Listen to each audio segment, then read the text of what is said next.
Hi everyone, CFL Park Hopper here at Disney's Animal Kingdom, and we're here today to talk about how Disney's Animal Kingdom could be your most relaxing park day of your next Disney trip. So sometimes it can be overwhelming trying to plan your Disney World trip. There are so many details that you have to pick, like what day to do what park, how to make your food reservations. Am I going to use Lightning Lane multi-pass? Am I going to use Lightning Lane single pass, and so on? And as you begin to plan, it gets really stressful. And then you start to think, wait, I'm going on vacation. Shouldn't that be not stressful? But I'm here to tell you how I would put Disney's Animal Kingdom in the middle of your trip. And it can be a very relaxing, flexible day. So let's get started and talk all about it. Now, one reason why I think Disney's Animal Kingdom could be the most relaxing and flexible day of your trip is because you can get a lot done here in a short amount of time. This park, typically the hours start at 8 a.m. every day. If you're an early riser and you're staying on resort property, you can get in at 7:30 in the morning. So if you're a really good at early rising, you could technically rope drop the Avatar Flight of Passage ride and get that done pretty quick. And this park doesn't stay open really late lately. It seems to close most time at 6 p.m. or maybe 7 or 8. If it's really busy, you're gonna just have to check those park hours. But what I find is it could be doable to do this park in half a day, depending on what you want to do. They have 5 major rides here, well 6, because they have Avatar's Flight of Passage and the Navi River Journey in the Avatar world. They have the Kilimanjaro Safari, which is a must-do. They have the Kali River Rapids, which depending on the time of year, you may or may not want to get wet. They have the Expedition Everest roller coaster, and they have the dinosaur ride, which is going to stay open through the year 2025. They don't have a closing date yet, but it said it will be open through 2025, and then it's going to be under construction as we make way for a new land to come in the Dino Land area. So with that being all of the rides, it's very easy, I find, to get Lightning Lane here at this park, Lightning Lane multi-pass, and I can get it usually the day of and be flexible and modify, where I find some of the other parks like Hollywood Studios, Epcot, it's not always so flexible to modify and get things the day of. The single Lightning Lane used for Avatar, I can sometimes get pretty easily. I was able to get one this morning at like 10 a.m. So I find that if I just kind of want to plan around some Lightning Lanes, I can come and do that for a couple of hours. If I want to just come and relax and walk and see what I see, I can do that. There's lots of great animal exhibits. There's a couple of really amazing shows here as well. So we're going to talk about everything a little more in detail as we walk. Now, when scheduling my park visits, the most stressful thing that I find is making sure that I get to ride the rides that I'm hoping to ride. And using Lightning Lane and single Lightning Lane, I think, are a blessing. I am a huge proponent for single Lightning Lane, which is one ride in every park. And in this park, it's here in the Avatar world, and it's the Flight of Passage ride. At Magic Kingdom, it's Tron or Seven Dwarfs Mine Train. At Epcot, it's Guardians of the Galaxy. And at Hollywood Studios, it's Rise of Resistance. And if you can get single Lightning Lanes for every day of your trip, by all means do so, because those ride lines are always long. Always an hour plus wait. Now, the advantage is if you're staying at a Disney resort, you are able to book your Lightning Lane 7 days in advance of your first park visit day. And I believe for your entire trip. Don't quote me on that, but I think that's the story. If you're not staying at a Disney World resort, it's 3 days ahead of your trip. And I'll tell you, as someone who doesn't stay at a Disney resort because I'm local, it is very hard to get the single Lightning Lanes 3 days ahead. However, I do have luck getting this Avatar Flight of Passage ride sometimes day of, and I got it today. I checked the last couple of days before my visit, and it was not available. Got on this morning while having breakfast, and they had times available for like 10:45 in the morning, and I quickly got one to come over here and do it. So I find that this one will be the most flexible of the 4 parks that I just mentioned, and they're single Lightning Lanes. I never find them last minute for Guardians or Tron or really Rise of Resistance. So then you just have to wait in line, and look, it's 105 minutes right now and the line's clear out here.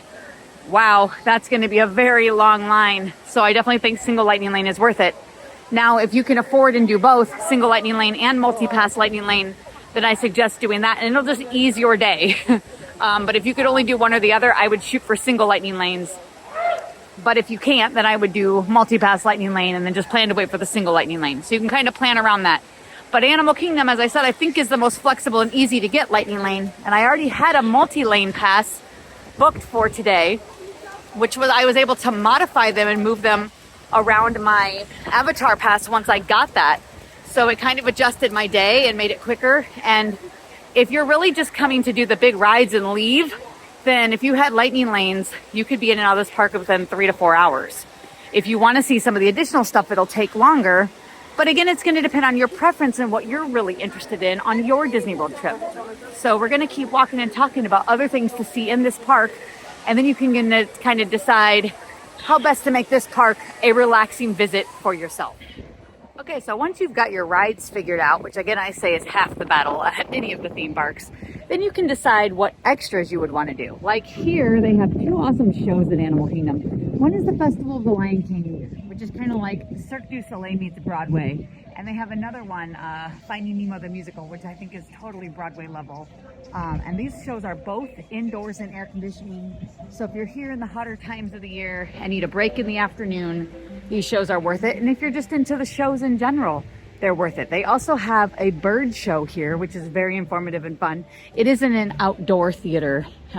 It's shaded, but it is outdoors, so it's not air conditioned for the summertime, FYI. So you could decide if you want to do some of these shows that would add more time if you're also doing rides.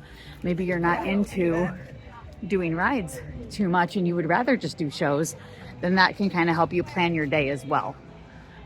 But you know, Animal Kingdom, as I was saying, it could be a half a day park. If you're here early in the morning and you start at 8, you could be done by 2 in the afternoon. And you could go back to your resort and swim. You could make dining reservations at like another resort restaurant that you're interested in on your trip, or at Disney Springs. Or if you're into sleeping in, you could come here like around between 11 and 1, however late you want to start, and stay till the park closes at 6. So, you know, you can just kind of choose what works best for you and your family. But that's why I would put this park in the middle of my trip, because after a couple of hardcore days at Magic Kingdom and Epcot and maybe even Hollywood Studios, and you just need a day that's a little more relaxed, this park definitely can give you that flexibility to be that more relaxed park for sure. Again, you could make it a half a day park. You could make it a full day park if you wanted to do every little thing here, do all the rides and the shows. There's also great animal encounters, which I'm going to show you here in a little bit. And there's great restaurants here in this park, which we'll talk about as well. Now, of course, this is the Animal Kingdom. So on top of rides and shows, you definitely want to check out some of the animal exhibits. And do not come to the Animal Kingdom and not ride the safari. Please make sure you ride the Kilimanjaro Safari. That ride is amazing. It's never the same twice. And you're always going to see animals doing something amazing. So definitely check that out. But there's also walking trails. There's a walking trail right when you get off of the Kilimanjaro Safari in Africa, where you can see the gorillas, the hippos, the okapi, and some other animals. And now we're over here on the Asian side of the park, where they have the Maharaja Jungle Trek. And in here they have a brand new baby tiger, Baxo. He was just born a few months ago, so hoping to see him today. So let's go on in.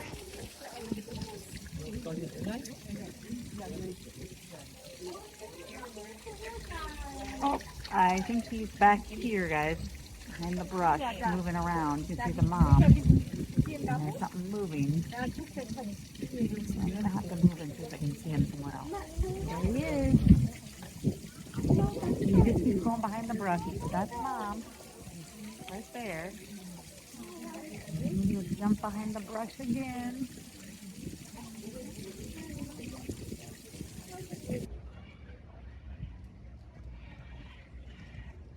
Check out this big cattle over here.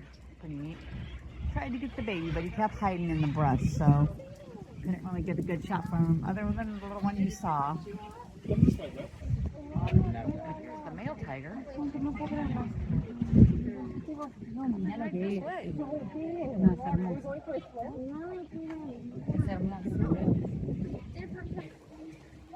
These forest trails are a lot of fun because they're just pretty little walking trails too. You can kind of just hang out, see nature, sit on a bench, and again, see the animals up close as well. So definitely check those out if you're really here to see animals at the Animal Kingdom. And here is a bird aviary as well. That's really fun. Now in this aviary, you got to keep your eyes peeled because you never know what's just gonna fly across your path at any second, or even walk across your path sometimes. So get this guy out right above us.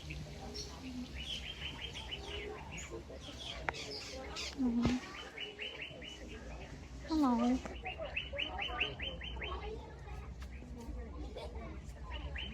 Hello. How are you? I see ya. Got these guys back here. Hello. Hello. On the walking path. Hello. Now the great thing about these walking paths is they can fill up time if you're waiting for your lightning lanes. So if you were able to get lightning lanes and you have time to kill between them, take a stroll on a couple of these walking paths. There's also walking paths around the Tree of Life where you can get up close to the Tree of Life and see the animal carvings on the tree.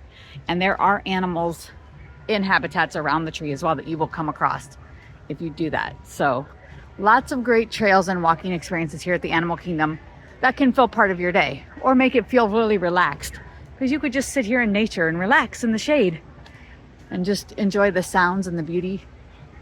I just love all the foliage here at this park, and it's just a great park, I feel, for relaxing. So that's again why I would book this park in the middle of my trip, just to have a day to kind of not feel like I am on the go every second. All right, guys, so we're down here in Dino Land, and I wanted to make a point that I was saying that this part of the park is under construction, and this whole area of the park is under construction to become a new Encanto ride is coming over here for the family Madrigal. I think they're gonna have their house here, and it's gonna be a ride. So that's gonna be pretty cool. But the Boneyard Kid area is still open, and the dinosaur ride is still open again through all of 2025. They have said it will be open. There is a restaurant over here, Restaurantosaurus. It is still open as well. So they don't have a closing date yet for any of the stuff that is still open. The restaurant, the dinosaur ride, the Boneyard. Some people have rumored that they think like January of 26, but we'll see because they don't have an official date. I'm wondering if they're going to get a lot of this area done before they close the other part. Because if they close this other part, this is one whole section of Animal Kingdom that will no longer be available for a while. So that would potentially make the rest of the park a little more crowded. Because there wouldn't be this area to spread out in. So hopefully this area will stay open till more of that area is done. But they are working on it. So soon there will be the family Madrigal, and also where the dinosaur ride is, they are re-imaging it into an Indiana Jones ride. So if you've ever been to Disneyland, they have an Indiana Jones ride. And the ride vehicles of Dinosaur are the same type of ride vehicles as that Indiana Jones ride at Disneyland. However, they said this ride is not going to be the same as the Disneyland Indiana Jones. It is going to be its own storyline. So I think that that's cool, and it's not just an exact replica. So I will be excited when that comes, but I'm going to be sad when Dinosaur leaves. I love Dinosaur. It's one of my favorite rides here at Walt Disney World. And I will be here probably right around that closing day, whenever that's going to be. To say goodbye to this ride. Now the last thing we got to talk about is dining, because dining's a big part of your trip, I guarantee it. So again, if you made Animal Kingdom a half-a-day park, you could choose to eat at maybe a resort restaurant that you really want to eat at, but it's hard to fit in on the days that you're doing Epcot and Magic Kingdom and Hollywood Studios and you're really busy. You could do a character breakfast in the morning before you came to this park, or you could leave here early, like I said, and have a really nice dinner somewhere, if you were so inclined. And we're really close to the Animal Kingdom Lodge, which has an amazing buffet for breakfast and a really good buffet also for dinner at the Boma restaurant. And they also have sit-down dinner at Sanaa and at the Jiku. And that would be easy just to ride the bus right over there. It'd be very short. But inside this park, there's also some really great restaurants.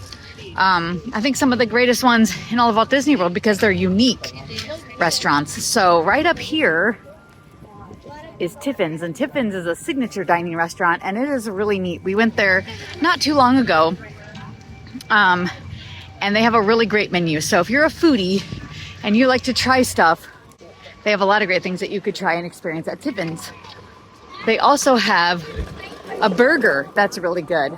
So if you just have people in your party that just want to have basic food, but you like the ambiance, definitely check this place out. There's also a couple other really great restaurants here. The Yak and Yeti is a very popular restaurant here at Animal Kingdom. It's over in the Asian area, and they have lots of different Asian dishes that are really, really good. And then in Africa, they also have an African themed buffet with characters at the Tusker House, and they do a breakfast character buffet, and they do lunch and dinner, which is more African themed. So there are some great sit-down restaurants here in Animal Kingdom Park if you just wanted to stay in the park and make a whole day of it. So, you know, this is a park that you could definitely make a whole day if you wanted to. I'm not saying that you can't, but I'm also just trying to hint that this could be your relaxing park that could be half a day and a little more easygoing and still be able to see a lot of things without rushing and being on a really tight agenda. Now, one last thing you could consider is that this park could be your first park of the day, and you could park hop to another park. And while using their lightning lane system, that could be a very good idea. Animal Kingdom is the cheapest park to buy on the lightning lane. And I bought it today for the multi-pass, and I also bought the single pass for Avatar Flight of Passage. And so together for both things, the single lane and the multi-pass, together was $35 per person.